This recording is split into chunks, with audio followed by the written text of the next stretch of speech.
Hello student, welcome back to my channel. कैसे हैं आप सभी लोग। आप लोग की एमआरएस अकाउंटेंट का एग्ज़ाम होने वाला है, जिसके लिए मैंने आप लोगों से कहा था कि आप लोग के टॉपिक वाइज़ वीडियोज़ आएँगे।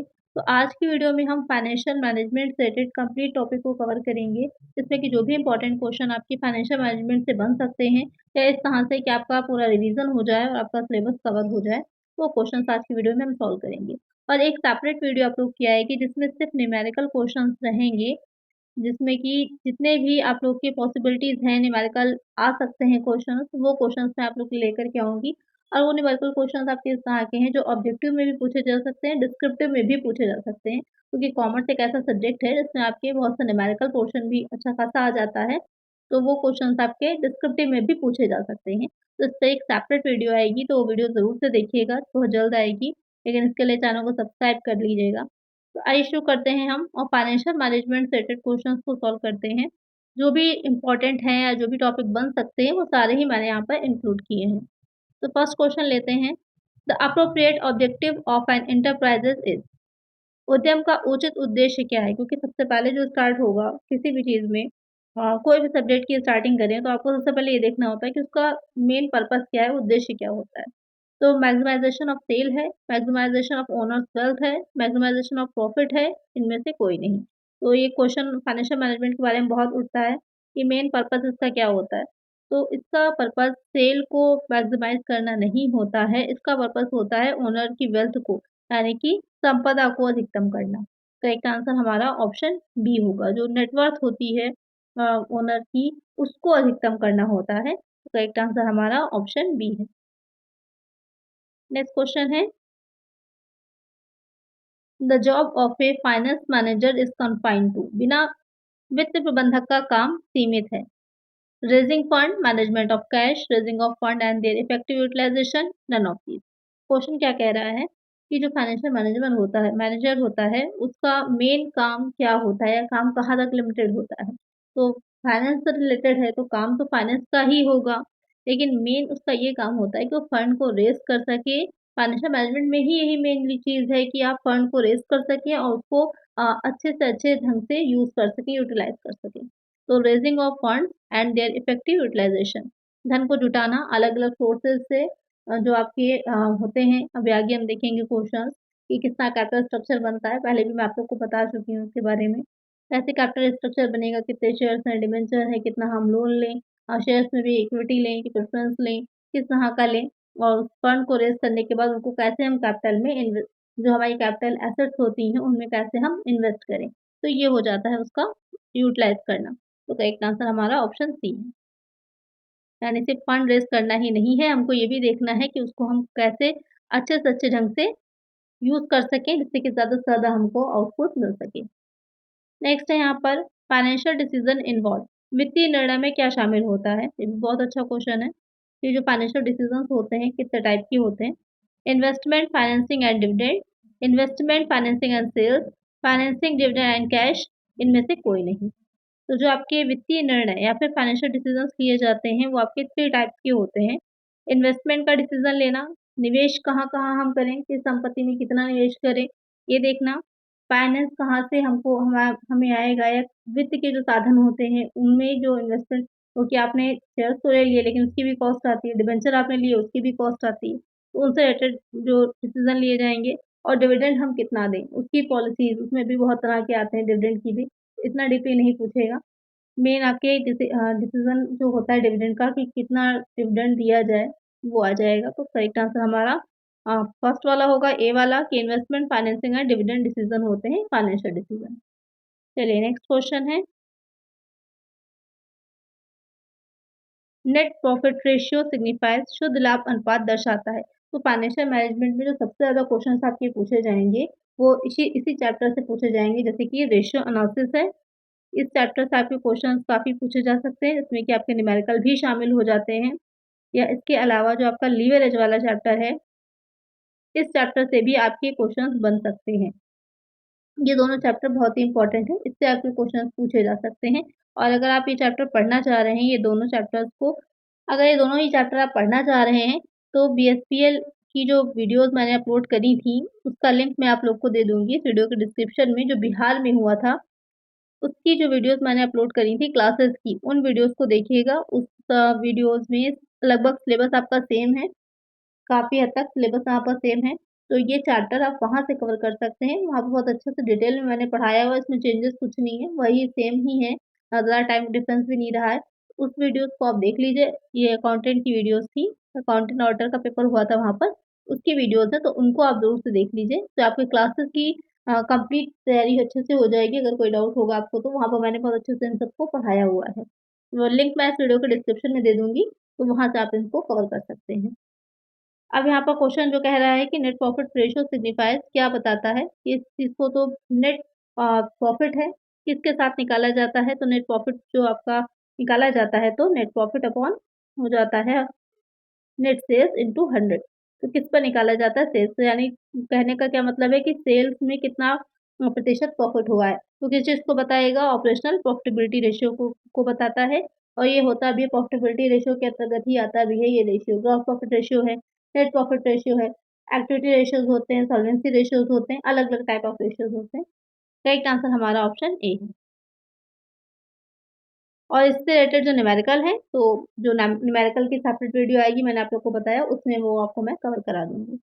नेक्स्ट है यहाँ पर working capital turnover measures the relationship of working capital with. कार्यशील पूंजी कारोबार कार्यशील पूंजी के साथ संबंध को मापता है। फिक्स एसेट सेल्स हैं, परचेजेस हैं, स्टॉक हैं। यहाँ पे क्वेश्चन कह रहा है जो वर्किंग कैपिटल टर्नओवर है वो किस चीज़ के बीच जो है रिलेशनशिप को मेजर करता है। एक तो वर्किंग कैपिटल हो गया और दूसरा कौन सी चीज़ होती है, तो वो हो जाता है सेल्स। सेल के साथ निकाला जाता है कि वर्किंग कैपिटल और जो सेल है उसके बीच में रेशियो क्या है। करेक्ट आंसर क्या है हमारा ऑप्शन बी। वर्किंग कैपिटल कैसे निकलती है? करंट एसेट में से जब हम करंट लायबिलिटी को लेस करते हैं तो हमारी निकल के क्या आती है? वर्किंग कैपिटल आ जाती है। चलिए नेक्स्ट क्वेश्चन है, dividend pay out ratio is लाभांश भुगतान अनुपात। ये क्वेश्चन बहुत पूछा जाता है। इसको शॉर्ट में आपको लिखा रहेगा कि डीपी रेशियो क्या होता है, इस तरह से लिख कर के आ जाएगा और वहाँ पे आप कन्फ्यूज़ होंगे कि ये क्या पूछा जा रहा है। तो इसके बारे में क्या पूछा जा रहा है? डिविडेंड पे आउट रेशियो जो होता है, उसके बारे में पूछा जा रहा है। क्या रहेगा? PAT capital DPS upon EPS है, प्रेफ़रेंस डिविडेंड अपॉन पैट है, preference dividend upon equity dividend है। ये पैट क्या हो जाता है? ये हो जाता है प्रॉफिट आफ्टर टैक्स। जैसे शॉर्ट में लिखा रहता है, तो वैसे तो आप कॉमर्स से हैं तो आपको ये टर्म्स पता होने चाहिए। अगर नहीं पता है तो यहाँ पर आप देख सकते हैं, प्रॉफिट आफ्टर टैक्स ये हो जाता है। डीपीएस क्या हो जाता है? डीपीएस मतलब होता है डिविडेंड पर शेयर। ईपीएस मतलब हो जाता है अर्निंग पर शेयर, और यही आपका करेक्ट आंसर भी है। करेक्ट आंसर हमारा ऑप्शन बी है। अगर न्यूमेरिकल की तरह भी आता है तो भी इसको ध्यान में रख लीजिएगा, इसको नोट भी कर सकते हैं आप। टीपीएस क्या हो जाता है? डिविडेंड पर शेयर, यानी कि एक शेयर पर कितना डिविडेंड दिया जा रहा है, अपॉन में आ जाता है ईपीएस अर्निंग पर शेयर। ये रेशियो बहुत पूछा जाता है, कभी-कभी आपको हो सकता है कि न्यूमेरिकल इससे बनाकर दे दिया जाए, तो अच्छे से इसको अगर रेशियो आपको पता है तो आप आसानी से इसको निकाल लेंगे। करेक्ट आंसर हमारा ऑप्शन बी है। नेक्स्ट क्वेश्चन है, the term EVA is used for. EVA शब्द का उपयोग निम्न के लिए किया जाता है। जैसे ये क्वेश्चन है, ये क्वेश्चन अभी प्रीवियस में जो पेपर मैंने आप लोगों को सॉल्व करवाया है अकाउंटेंट का, उसमें ये क्वेश्चन आया भी हुआ था। एक्स्ट्रा वैल्यू एनालिसिस है, इकोनॉमिक वैल्यू एडेड है, एक्सपेक्टेड वैल्यू एनालिसिस है, इंजीनियरिंग वैल्यू एनालिसिस है। तो इसका आंसर मैं नहीं बता रही हूँ आप लोगों को, प्रीवियस वीडियो अगर आपने देखी होगी तो आपको पता होगा, और जल्दी से इसका आंसर कमेंट करके बताइए कि ईवीए की फुल फॉर्म क्या होती है। चलिए नेक्स्ट क्वेश्चन है, रिटर्न ऑन इन्वेस्टमेंट में बी इम्प्रूव्ड बाय।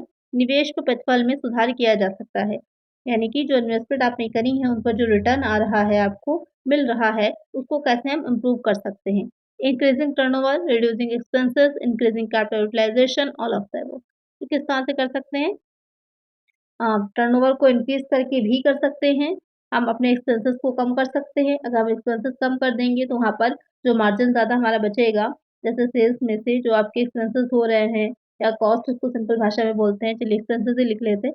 जो भी एक्सपेंसेस हमारे आ रहे हैं उसको लेस कर देते हैं तो हमारा प्रॉफिट बचता है।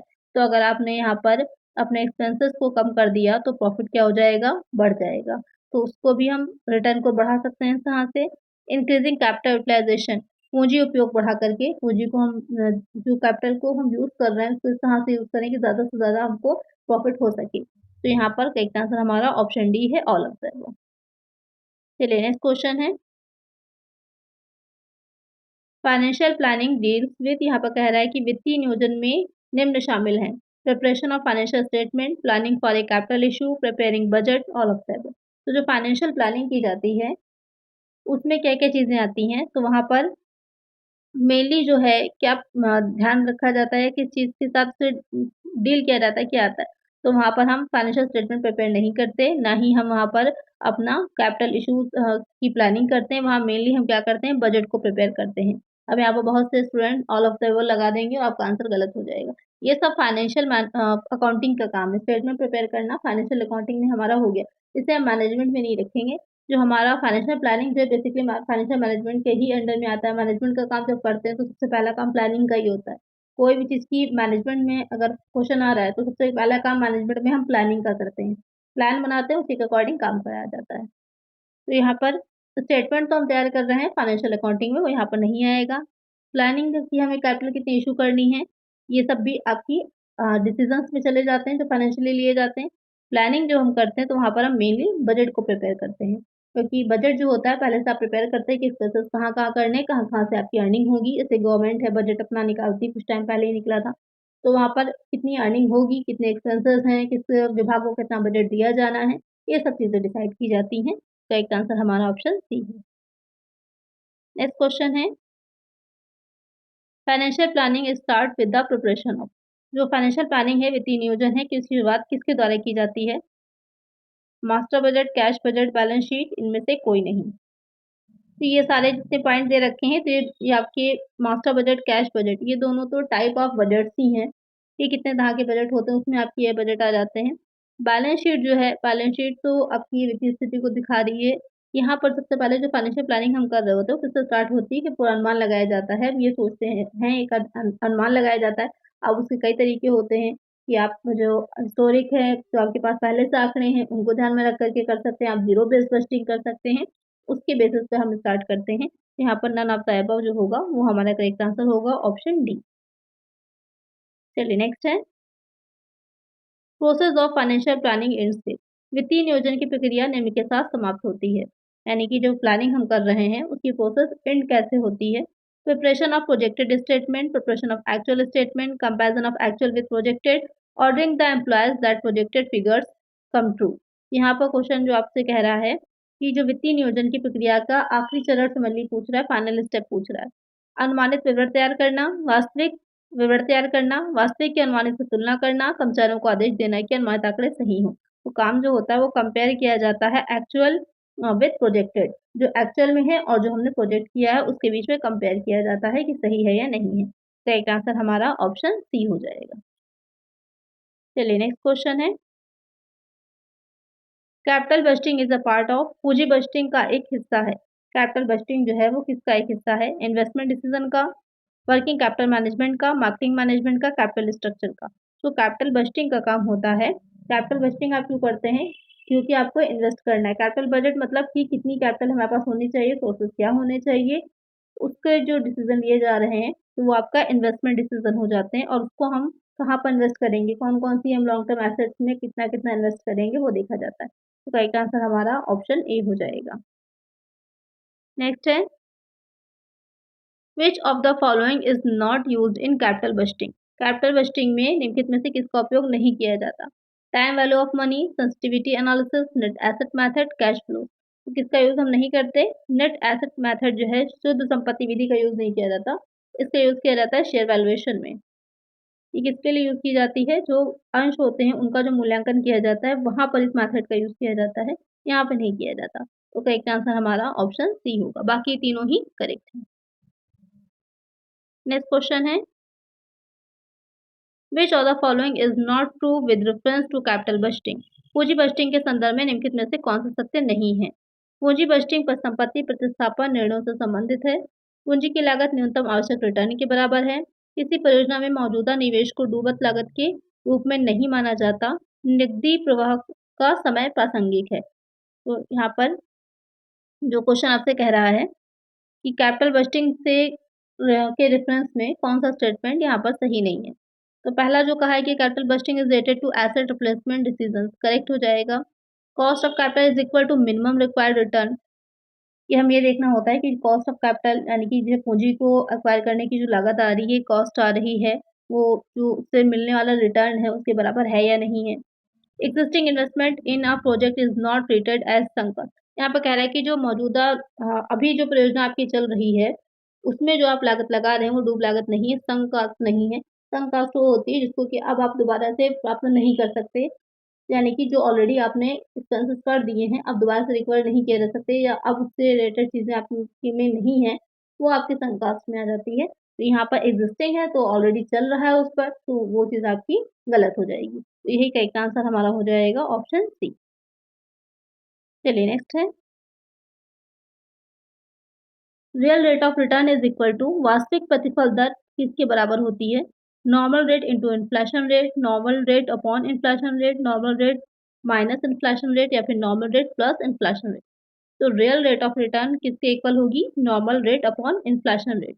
जो नाम मात्र की दर होती है और जो मुद्रास्फीति दर होती है उसको डिवाइड करके निकाली जाती है। तो करेक्ट आंसर हमारा ऑप्शन बी। ये फॉर्मूलाज हैं जो आपको एज इट इज ही याद करने होंगे। नेक्स्ट क्वेश्चन है, नेक्स्ट क्वेश्चन है, risk in capital budgeting is same as. पूंजी बजट में जोखिम निम्न के समान है। Uncertainty of cash flows, profitability of cash flows, certainty of cash flows, none of that. तो यहाँ पर कह रहा है पूंजी बजट में जोखिम जो है वो किसके बराबर होता है? किसके बराबर होता है?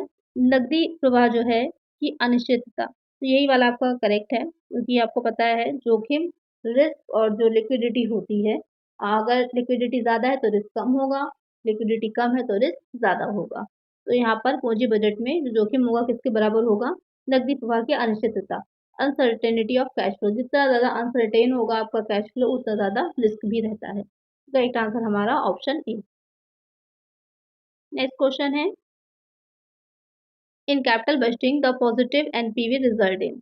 पूंजी बजट में सकारात्मक एनपीवी के परिणाम स्वरूप, एनपीवी क्या होती है? नेट प्रेजेंट वैल्यू होती है। सकारात्मक आर्थिक मूल्यवर्धन होगा, सकारात्मक आर्थिक मूल्यवर्धन, शुद्ध शून्य आर्थिक मूल्यवर्धन, प्रतिशत आर्थिक मूल्यवर्धन। तो यहाँ पर कैपिटल बजटिंग में जो एनपीवी अगर पॉजिटिव है तो उसका रिजल्ट क्या होता है? तो पॉजिटिव, सिंपल सी बात है, पॉजिटिव है तो पॉजिटिव इकोनॉमिक वैल्यू एडेड, यहाँ पर ईवी ए की बात की जा रही है, पॉजिटिव होगा। एक आंसर हमारा ऑप्शन बी है। Cost of capital refers to, पूंजी की लागत से तात्पर्य है फ्लोटिंग कॉस्ट से, डिविडेंड से, रिक्वायर्ड रेट ऑफ रिटर्न से, नन ऑफ दैट। तो कॉस्ट ऑफ कैपिटल पूंजी की जो लागत होती है, आपने पढ़ा भी होगा, निकाला भी होगा इसको कि इक्विटी की अलग होती है, डिबेंचर्स की अलग होती है, आफ्टर टैक्स, बिफोर टैक्स, इस तरह से। तो यहाँ पर वो किससे रिलेटेड हो जाएगी या किसको रेफर करती है? तो रिक्वायर्ड रेट ऑफ रिटर्न, कि कितना उसके लिए आवश्यक रिटर्न हमको मिल रहा है। क्योंकि जब कैपिटल स्ट्रक्चर तैयार किया जाता है, पूंजी ढांचा तैयार किया जाता है, तो वहाँ पर ये जो कॉस्ट ऑफ कैपिटल होती है वो बहुत ही इंपॉर्टेंट होती है। किसकी कितनी कॉस्ट आ रही है कैपिटल की, उसको ध्यान में रखते हुए ही कैपिटल स्ट्रक्चर तैयार किया जाता है। और उसके लिए बहुत इंपॉर्टेंट होता है कि कॉस्ट के साथ साथ आप कैपिटल रिटर्न को भी देखें कि कितना रिटर्न भी हमको उससे मिल रहा है। उसी को बेस बना करके आपका डिसीजन पूरा लिया जाता है कि कितनी-कितनी होनी चाहिए। आपने पूरा देखा भी होगा, फाइनेंशियल मैनेजमेंट में चैप्टर है पूरा निकालने का इसको, कि किस तरह से इसको बनाया जाता है। चलिए नेक्स्ट है, which of the following sources of funds has an implicit cost of capital. निम्नलिखित में से किस फंड के स्रोत में पूंजी की निहित लागत होती है? Equity share capital, preference share capital, debenture, retained earning. यहाँ पर क्वेश्चन क्या कह रहा है कि इम्प्लिसाइड कॉस्ट ऑफ कैपिटल किसकी होती है? तो वो आपकी रिटेन अर्निंग की हो जाती है, जो प्रतिधारित आय होती है। प्रतिधारित आय कौन सी होती है? कि जो प्रॉफिट आपको हुआ है उसमें से आपने अपने सारे एक्सपेंसेस दिए, टैक्स दिया और आपने जो डिविडेंड देना था वो दिया। उसके बाद जो आपके पास बचता है, जो शेष रह जाता है जिसको कि आप नहीं डिविडेंड के तौर पर दे रहे हैं, तो वो रिटेन अर्निंग कहलाती है। तो उसकी जो कॉस्ट होती है पूंजी की निहित लागत होती है। एक आंसर हमारा ऑप्शन डी है। नेक्स्ट क्वेश्चन है, cost of capital for government securities is also known as. सरकारी प्रतिभूतियों के लिए पूंजी की लागत को इस रूप में भी जाना जाता है। Risk free rate of interest, maximum rate of interest, return, rate of interest on fixed deposit, none of the above. तो यहाँ पर क्या कह रहा है कि cost of capital for government securities, जो सरकारी प्रतिभूतियां होती हैं उसको और हम किस नाम से जानते हैं? तो उसे हम जोखिम मुक्त ब्याज दर भी कहते हैं, risk free rate of interest भी इसे कहा जाता है। करेक्ट आंसर हमारा ऑप्शन ए है। नेक्स्ट क्वेश्चन है cost of capital for bonds and debenture is calculated on. Bond और डिबेंचर के लिए पूंजी की लागत की गणना किस आधार पर की जाती है? Before tax basis, after tax, risk free rate of interest basis, none of the above. तो यहाँ पर क्या कह रहा है कि cost of capital for bonds and debenture, ये जो बॉन्ड्स और डिबेंचर होते हैं इस पर दिया किया जाता है, इस पर इंटरेस्ट पे किया जाता है, इस पर इंटरेस्ट आप पे करते हैं, तो उसको हम कैलकुलेट किस पर करते हैं उसकी कॉस्ट को, तो वो आफ्टर टैक्स की जाती है, यानी कि कर के बाद के आधार पे की जाती है। क्योंकि जब आप इंटरेस्ट दे रहे होते हैं तो उस इंटरेस्ट में टैक्स पे कर दिया जाता है, ऑलरेडी किया जा चुका होता है। इस वजह से क्या होता है कि उसकी जो कैलकुलेशन की जाती है आफ्टर टैक्स बेसिस की जाती है। और अगर आपको क्वेश्चन स्पेशली पूछ लेता है कि बिफोर टैक्स करना है तो निकालने के बाद जितना टैक्स रेट होता है उसे डिवाइड किया जाता है, तब निकल करके आपकी आती है बिफोर टैक्स। तो एक आंसर हमारा ऑप्शन बी हो जाएगा। इससे रिलेटेड जो न्यूमेरिकल क्वेश्चंस होंगे, जो न्यूमेरिकल की सेपरेट वीडियो मैंने अभी आपको बताई है, वहाँ पर हम इसको सॉल्व करेंगे। क्योंकि सारे न्यूमेरिकल एक साथ हो जाएँगे तो आप लोगों के लिए भी ईज़ी रहेगा रिवीजन करना। नेक्स्ट है and which of the following factor affecting the cost of capital can be controlled by the firm. पूंजी की लागत को प्रभावित करने वाले निम्नलिखित कारकों में से कौन सा फर्म द्वारा नियंत्रित किया जा सकता है? टैक्स रेट है, dividend policy, level of interest rate है, ऑल ऑफ द अबव। तो पूंजी की लागत यानी जो कॉस्ट ऑफ कैपिटल है उसको जो फैक्टर्स इफेक्ट डालते हैं, उसमें से कुछ फैक्टर ऐसे हैं जिनको नियंत्रित किया जा सकता है और कुछ ऐसे होते हैं जिनको नियंत्रित नहीं किया जा सकता। तो किसको नियंत्रित कर सकते हैं, कंट्रोल कर सकते हैं, ये क्वेश्चन कह रहा है। तो आप डिविडेंड पॉलिसी आपके हाथ में है कि आप डिविडेंड पॉलिसी को खुद बनाते हैं, एक कंपनी बनाती है, तो उसमें आप चेंजेस कर सकते हैं। लेकिन जो टैक्स के रेट है, टैक्स के रेट में आप चेंजेस नहीं कर सकते क्योंकि वो गवर्नमेंट डिसाइड करती है। तो जो भी रेट डिसाइड है आपको उसी के अकॉर्डिंग टैक्स चुकाना ही पड़ेगा, पे करना पड़ेगा। लेकिन डिविडेंड जो है वो पॉलिसी आप बना सकते हैं। और इंटरेस्ट रेट कितना होगा तो ये भी आप पूरी तरह से आप पर डिपेंड नहीं करता है। जैसे कि आपने अगर लोन लिया है तो लोन का जो रेट गवर्नमेंट डिसाइड कर रही है या जो बैंक के थ्रू है तो वही उसी पर ही आपको होगा। या डिबेंचर में भी ये रहता है कि अगर आप सही इंटरेस्ट नहीं दे रहे हैं तो सामने वाला डिबेंचर आपके नहीं परचेज़ करेगा। तो वो चीज़ें जो होती हैं एक मार्केट पर भी डिपेंड कर जाती हैं। लेकिन जो डिविडेंड पॉलिसी है वो आपकी अपनी होती है। स्पेशली इक्विटी डिविडेंड की अगर हम बात करें तो वो पहले से प्री डिसाइडेड नहीं होता है। तो वहाँ पर ये रहता है कि हर वर्ष जो कंपनी होती है वो अपने एनुअल जनरल मीटिंग में जितना उसको प्रॉफिट हुआ है उसी के अकॉर्डिंग जो भी डिविडेंड रेट होता है वो डिसाइड करती है। तो यहाँ पर ये आपके कंट्रोल में रहती है। तो करेक्ट आंसर हमारा ऑप्शन बी है। नेक्स्ट क्वेश्चन है minimum rate of return that a firm must earn in order to satisfy its investor is also known as. न्यूनतम रिटर्न दर जिसे एक फर्म को अपने निवेशकों को संतुष्ट करने के लिए अर्जित करना चाहिए उसे इस रूप में भी जाना जाता है। निवेश पर औसत रिटर्न, पूंजी की भारांकित औसत लागत, शुद्ध लाभ अनुपात, उधार लेने की औसत लागत।